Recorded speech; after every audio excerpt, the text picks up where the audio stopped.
El 6 de febrero de 1980, una mujer puertorriqueña perdió la vida a causa de disparos realizados por agentes de la Policía de Puerto Rico en el mismo terreno donde había criado a su familia.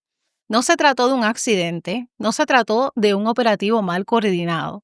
Fue el resultado directo de presiones institucionales, decisiones oficiales y una ejecución forzada de poder sobre una familia pobre y racializada.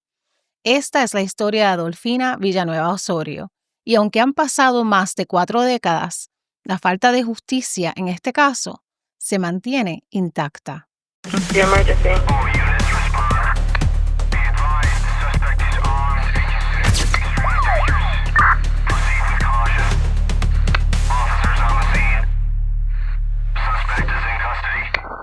Hola mi gente, bienvenidos una vez más a su canal Delitos de Sangre. Yo soy Magali, gracias por acompañarme durante este nuevo episodio. Quiero darles las gracias por su continuo apoyo, por estar conmigo semana tras semana. Quiero invitarlos a que se sintonicen conmigo en la aplicación de TikTok, quizás en Instagram también, que creo que ahí voy a poder conectar un poco mejor con ustedes. Y sin nada más que añadir, nos vamos a la historia de hoy.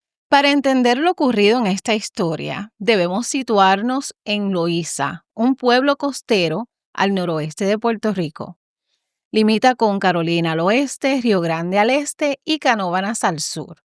Loíza no es un simple punto geográfico, es uno de los centros culturales más importantes de la herencia afroboricua. El otro elemento de la bomba puertorriqueña que complementa, ¿verdad?, lo que hacemos es el canto.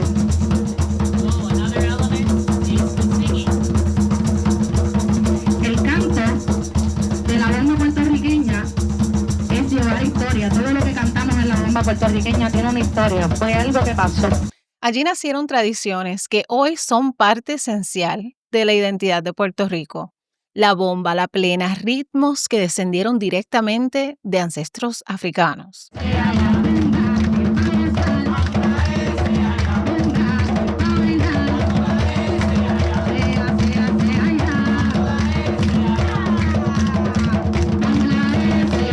Muchos de nuestros platos típicos también le deben su origen a comunidades negras que crearon cultura en medio de pobreza, esclavitud, resistencia y lucha.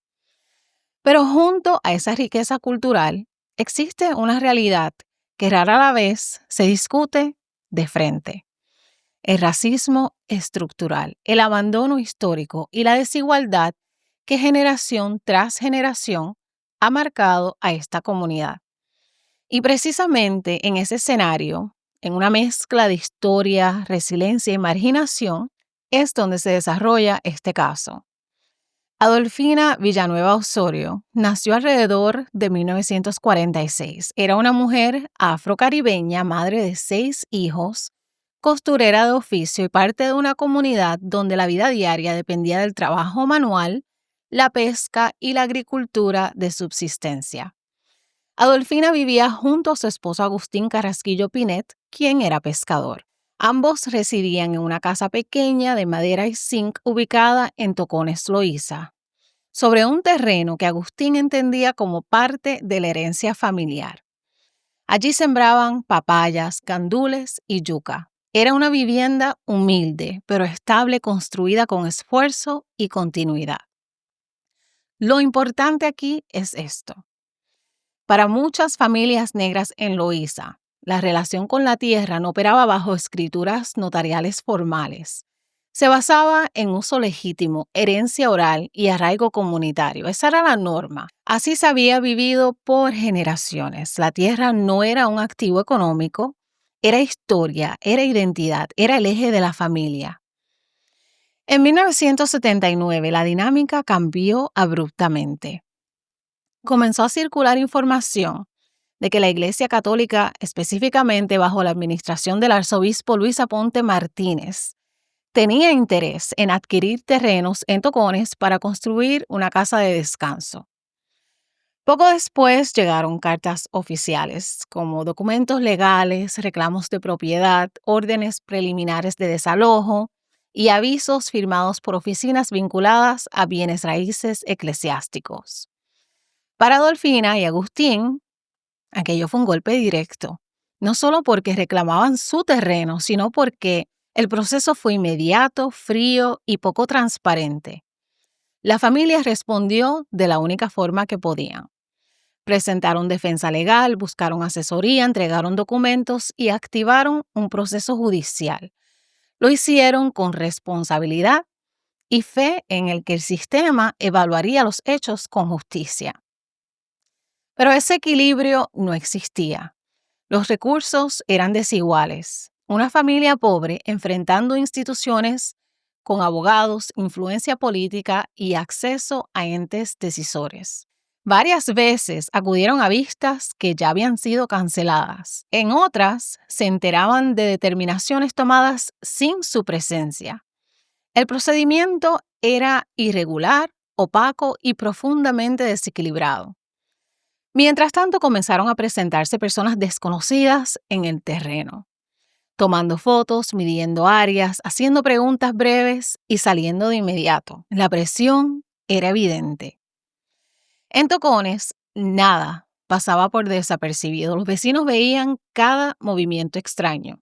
Camionetas oficiales entrando y saliendo, funcionarios tomando notas y conversaciones en voz baja.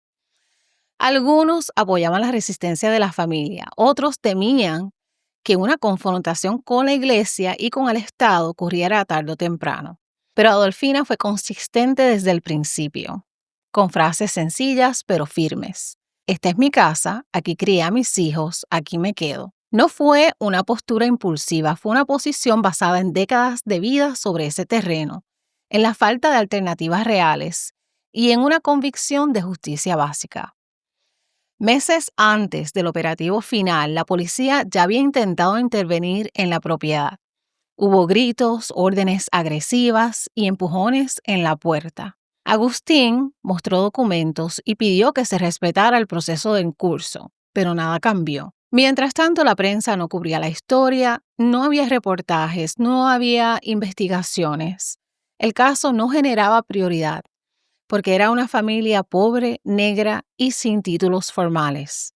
Pero el conflicto se estaba intensificando y lo que estaba por ocurrir no podía detenerse de manera pacífica porque las decisiones ya se habían tomado desde arriba. Durante meses vivieron con miedo. Para Adolfina y Agustín, esa era la herencia viva de su familia, el fruto de generaciones que habían vivido a orillas del mar en Tocones, Loíza. Pero la tierra no estaba inscrita en registros sofisticados. La mañana del 6 de febrero de 1980 comenzó con mal tiempo. El cielo estaba gris, el viento era irregular y, según contó después Agustín Carrasquillo, decidió no salir a pescar precisamente por las condiciones del clima. Lo que él no sabía era que esa decisión lo convertiría en testigo directo del operativo que cambiaría su vida. El Estado ya había tomado una decisión. Ese día, sin previo aviso a la familia, sin un proceso de mediación y sin la presencia de un abogado defensor, se ejecutó un desalojo por la fuerza. No hubo notificación adecuada, no hubo una última vista, no hubo negociación. Lo que sí hubo fue un operativo coordinado. Primero aparecieron algunos oficiales, luego, sin explicación pública, comenzaron a llegar más. Camionetas, armas largas, uniformes y una actitud táctica que no correspondía al caso de una familia sin antecedentes violentos. El operativo estaba dirigido por el agente Juan Eli Rosado. Con él, alrededor de 15 policías rodearon la propiedad. Se distribuyeron por la parte frontal, lateral y trasera de la vivienda. Y detrás de ellos venía algo que marcó el tono de la intervención: un bulldozer. Este detalle es importante. La presencia de maquinaria pesada en un operativo de desalojo antes de que se ejecutara cualquier evaluación humanitaria deja claro que el objetivo no era mediar, era erradicar la estructura. La familia estaba en desventaja total. Adolfina y Agustín no tenían abogados en el lugar, no sabían que ese era el día del desalojo, no habían sido notificados de manera formal y no esperaban un operativo de esa magnitud. Al ver el movimiento, Adolfina salió al balcón. No llevaba armas, no amenazó a nadie. Su postura era la de una mujer defendiendo el único espacio seguro que conocía. Agustín trató de hablar con los oficiales, levantó documentos, pidió tiempo, pidió la presencia de un abogado, pidió que se respetara el proceso judicial pendiente, pero no hubo respuesta. El operativo seguía avanzando. El ambiente se deteriora en segundos. Los agentes no ofrecieron instrucciones claras, no explicaron el procedimiento, no establecieron un perímetro para proteger a los menores, no intentaron negociar. Y en medio de esa tensión ocurrió lo que nunca debió ocurrir. No está documentado quién dio la orden, no existe un registro de audio, no hubo una advertencia operacional clara. Lo que sí se sabe por testigos, por el testimonio de Agustín y por reportes posteriores, es que se abrió fuego. Adolfina fue alcanzada por múltiples disparos, 16 disparos, mi gente, 16.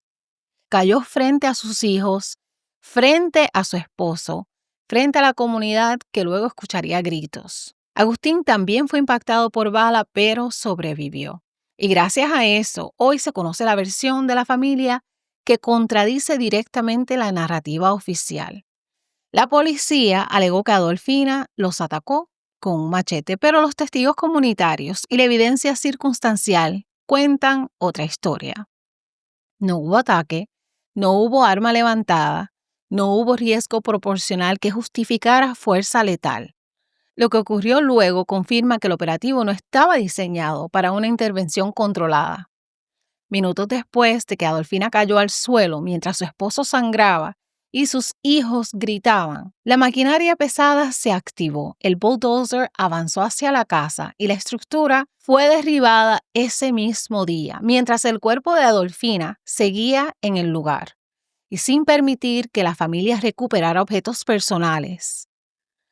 Esto no es un error operativo, esto es una decisión administrativa, una ejecución acelerada de un desalojo que no respetó derechos civiles ni protocolos humanitarios. Los vecinos corrieron al lugar, algunos intentaron intervenir, otros gritaban que aquello era un abuso, y lo que encontraron fue una escena devastadora. Una familia destruida, una casa convertida en escombros y un operativo estatal que no detuvo la maquinaria ni por un instante. Ese día se rompió algo más que una estructura. Se quebró la confianza de una comunidad completa en el sistema que debía protegerlos. Pero la muerte de Adolfina Villanueva no pasó al silencio.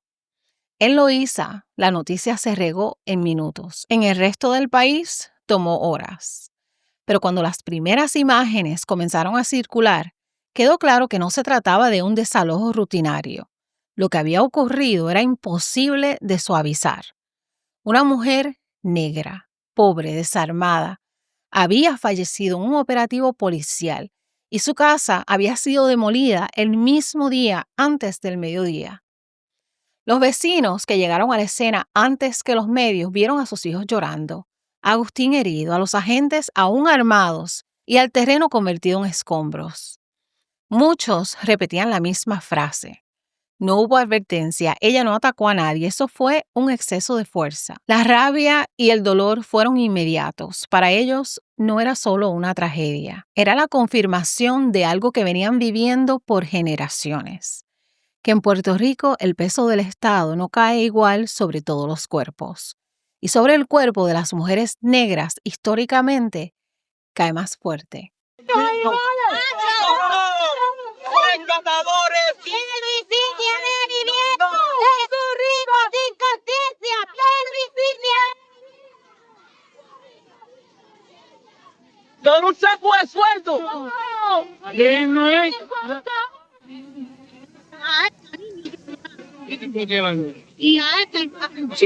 ¿Cómo tú te sientes?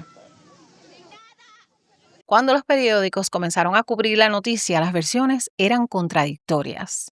Los titulares iniciales describían el hecho como un enfrentamiento, un término que favorecía la narrativa institucional desde el primer día.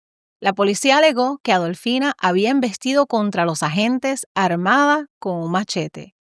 Ese fue el comunicado oficial. Pero las fotografías y los testimonios no respaldaban esa versión. Vecinos insistían que Adolfina no tenía un arma en la mano, que ni siquiera había tenido tiempo para una confrontación real, que los disparos ocurrieron de forma inmediata. El operativo contaba con la legitimidad de una orden judicial, y eso fue suficiente para que los portavoces defendieran el uso de la fuerza. El argumento institucional se sostuvo en 4 puntos. Había una orden de desalojo, los agentes temieron por su seguridad, el terreno no era legalmente de la familia y la demolición era parte del procedimiento. Pero aun si todos esos elementos fueran ciertos, ninguno justifica el resultado letal ni la demolición inmediata. Bueno, él alegaba que estos terrenos son de él, pero inclusive yo fui a recursos naturales y para delimitar los terrenos, para poder llevar esto hacia a donde la corte, porque se me fue imposible, muy imposible sacarlos a la buena de aquí. La proporcionalidad no existió. El manejo táctico fue inaceptable y la reacción posterior dejó claro que la prioridad no era la vida humana, sino la ejecución administrativa. Tras la presión pública, el caso no podía archivarse sin más. Se presentó una acusación contra el agente Víctor Estrella, uno de los policías que disparó durante el operativo. La acusación no implicaba al grupo completo, no analizaba la cadena de mando, no cuestionaba la orden operacional y tampoco incluía responsabilidad institucional. Se limitó a un solo agente, un enfoque que redujo la tragedia a un incidente individual, no a un fallo sistemático. Durante el juicio, la defensa argumentó que Estrella actuó en cumplimiento del deber. Afirmaron que la situación era peligrosa, que la familia mostró resistencia y que el uso de fuerza era justificable bajo el protocolo. ¿Pero qué protocolo? La fiscalía, con recursos limitados, no pudo sobrepasar la narrativa policial. No hubo peritaje independiente sólido, no hubo reconstrucción efectiva de la escena, la casa ya había sido destruida, no hubo evidencia contundente física precisamente porque la demolición eliminó gran parte del escenario original. La balanza procesal estaba inclinada desde el primer día. ¿Y saben cuál fue el resultado? El agente fue absuelto. La razón, fundamentada por el tribunal, que actuó en cumplimiento del deber. Con esas 5 palabras, el Estado cerró la puerta a toda responsabilidad. No hubo culpables, no hubo compensación y no hubo disculpas. Y lo más revelador, el operativo, la demolición y la muerte de Adolfina fueron catalogados como procedentes, según la documentación oficial. Cuando el Estado clasificó el operativo y la demolición como procedentes, esa palabra no significa que actuaron con justicia ni que lo que pasó tenía sentido humano. Procedente es un término administrativo, lo que quiere decir es que según ellos la intervención cumplía con los pasos que el propio sistema reconoce como válidos. Pero hay una diferencia enorme entre algo legalmente procedente y algo éticamente aceptable. En este caso, usar esa palabra fue una forma de cerrar filas, decir que el procedimiento seguía las reglas, aunque esas mismas reglas permitieron un desalojo violento, fuerza letal desproporcionada y la demolición inmediata de un hogar, todo en la misma mañana. En términos simples, cuando una institución dice que algo fue procedente, lo que está diciendo es, hicimos lo que la ley nos permite, aunque el resultado sea injusto o inhumano. Ese término en este caso fue una manera de proteger a la agencia, no a la familia, no a la comunidad y mucho menos a Adolfina.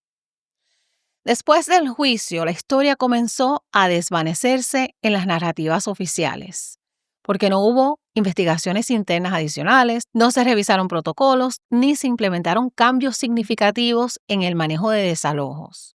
La muerte de Adolfina quedó registrada como un caso cerrado. Pero como ocurre siempre que la violencia del Estado toca a los marginados, la comunidad no olvidó.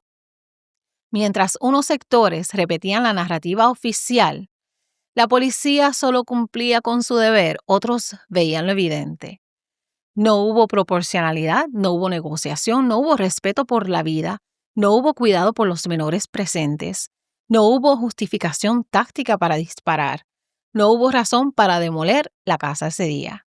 Lo que sí hubo fue exceso, hubo abuso y hubo racismo estructural operando sin freno. Nosotros nos sentamos en el balcón, la esposa mía y 4 nenes. Entonces, cuando miramos para adentro, venían como 35 carros de la policía. Entonces, ayudarle el portón, pues el coronel me llamó. Entonces, yo fui de ellos y la esposa a mí los nenes. Entonces luego él vino y yo le pregunté que qué pasaba. Entonces me dijo que yo venía para estar a la casa y yo le dije que no podía hacer porque no tenemos juicio para el 22. Entonces me dijo a mí que el juicio se había visto ya, que se había visto en el mismo día. Entonces luego fue cuando me mandó 3 patrullas por el charón, por la orilla de la playa. Entonces mientras no estaba conversando, pues de la policía pegó a tirar bombas de humo. Entonces nosotros huimos para la parte de arriba donde están los corrales de puerco, huyéndole el humo. Entonces luego ahí pues le empezaron los disparos. Adolfina fue enterrada rodeada de activistas, líderes comunitarios, defensores de derechos humanos y vecinos que marcharon con pancartas y tambores. No fue un funeral silencioso, fue una denuncia pública convertida en duelo colectivo. En Loíza, su nombre empezó a tomar otro significado, no solo el de una madre asesinada en un operativo oficial, sino el de un símbolo de resistencia contra el trato desigual hacia las comunidades negras y pobres del país. Aunque el Estado cerró el caso en cuestión de meses, la historia de Adolfina Villanueva Osorio no desapareció. Se mantuvo viva gracias al país, gracias a Loíza y gracias a las personas que entendieron que su muerte era parte de algo mucho más grande que un desalojo mal ejecutado. En Tocones, el recuerdo de Adolfina nunca diluyó. Su nombre se convirtió en una referencia obligada cuando se hablaba de desigualdad, abuso de poder y racismo institucional. No era un tema que se tocara en voz baja. Era una herida abierta, discutida, analizada y transmitida de generación en generación. Los vecinos conservaban los detalles, la estructura demolida, los gritos de los niños, el impacto de Agustín y el operativo desproporcionado. Para ellos no era un caso judicial, era un ejemplo de lo que puede ocurrir cuando una comunidad empobrecida enfrenta intereses institucionales sin respaldo ni protección. Dispuesto como Adolfina a morir como ella, rescatando su tierra que tanto amó. Si a los 10 años tú hubieses venido aquí, jamás te hubiese concedido hablar de esto. O sea, si a los 5 tampoco, ni a los 10, ni a los 15, ahora quizás que yo pueda hablar de esto, porque en verdad nos afectó mucho. A todos. Nos afectó demasiado. Mi madre, mis hermanos, todos nos afectamos. Y no fue fácil. Eso fue lo peor que pasó. Porque nunca fue una familia. Después de ahí se destruyó. Él siempre tuvo un coraje con ella. Por una situación, Berito, una situación donde él hizo algo. Yo estaba muy nena cuando eso, pero yo recuerdo, no sé si fue que le mató el perro a mi papá. Le mató el perro a mi papá de abuso y ella lo insultó, algo así. Y eso pasó y él siempre recordó eso.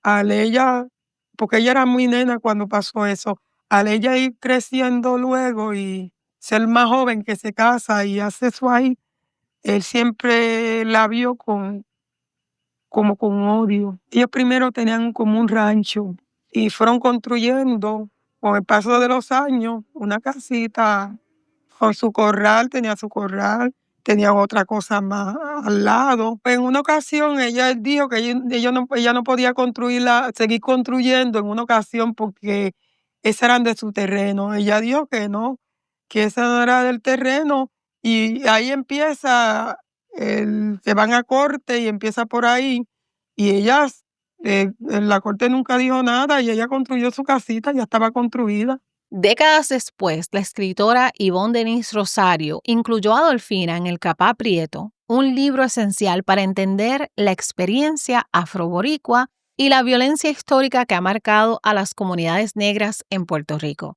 Ivonne no solo recogió los hechos, le dio contexto, lo presentó como lo que fue, una mujer negra, pobre, trabajadora, asesinada en un acto de fuerza estatal. Un caso emblemático donde la justicia y la humanidad quedaron subordinadas a la autoridad institucional. Gracias a ese trabajo, el nombre de Adolfina trascendió el marco municipal y entró en el debate cultural y académico del país. Durante los años que siguieron, grupos de derechos civiles, organizaciones feministas y colectivos antirracistas reclamaron que su muerte no podía quedar en el olvido. Para muchos activistas, Adolfina representa el punto donde convergen varias realidades dolorosas: violencia policial, despojo histórico de tierras, racismo institucional, desigualdad estructural e invisibilización de comunidades negras. Su nombre comenzó a aparecer en conversatorios, paneles universitarios, investigaciones, marchas y actividades comunitarias. Era un recordatorio permanente de que la justicia en Puerto Rico no siempre opera de manera uniforme. Y quizá uno de los elementos más reveladores del legado de Adolfina es el estado actual del terreno donde vivía su familia. Ese espacio sigue vacío. No se construyó la casa de verano para el arzobispo, no se levantó ningún proyecto gubernamental, nadie edificó nada. La comunidad protege ese terreno como un acto de memoria. Es un memorial silencioso, sin monumento físico, pero cargado de significado. Una declaración clara. Sobre el dolor no se construye nada. Los intentos de pavimentación y reconstrucción han fallado repetidamente. Para muchos residentes, esto no es casualidad. Es consecuencia de algo que trasciende lo administrativo, una especie de frontera moral que nadie se atreve a cruzar. En 2020, durante el aniversario número 40 del asesinato de Adolfina Villanueva, Agustín Carrasquillo habló públicamente sobre el caso. Sus palabras fueron precisas y contundentes. Adolfina la desvivieron por ser negra y pobre y porque se atrevió a decir que no. En esa frase, Agustín resumió lo que muchos sabían desde el primer día. Esto no fue solo un conflicto por propiedad, fue un acto de poder ejecutado contra una familia que no tenía los recursos para defenderse de una institución mucho más grande que ellos. Agustín también comparó la muerte de Adolfina con el asesinato de George Floyd acá en los Estados Unidos. Y la conexión no es superficial.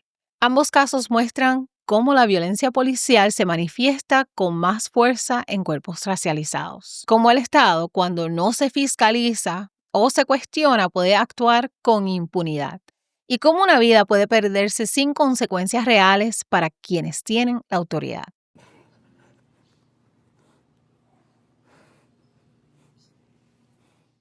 Yo sé que ese día yo estaba sentado en el balcón, pero yo no me esperaba eso, porque yo no tenía conocimiento de eso. Entonces yo estaba sentado, yo iba para Vega Baja a coger güey, pero no fui, porque se puso una nube negra. Y yo dije, no, yo no voy. Le dije a la mujer mía, no vaya. Entonces me quedé sentado y así cuando vi venían las máquinas, venía policía y yo dije, bueno, será en que Mr. Charon, que más abajo de un señor que decían Charon, que tenía cabaña y la alquilaba, bien abajo, más abajo y Chefi.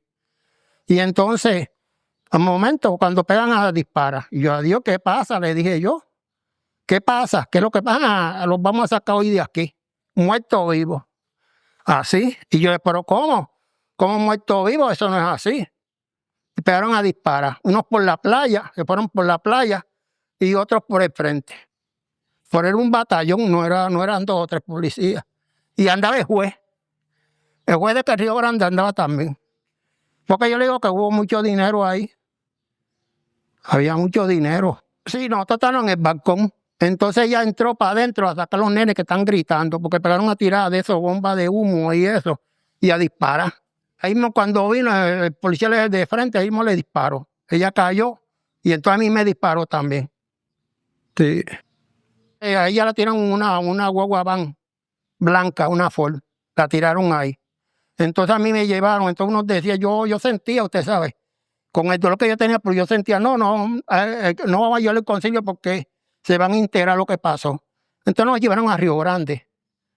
Entonces de ahí de Río Grande me pasaron a mí para el centro médico. De ahí yo no supe más nada. Eso de Floyd, lo que me imagino que habrá visto en la televisión, ¿qué usted pensó? ¿Qué le vino a la mente?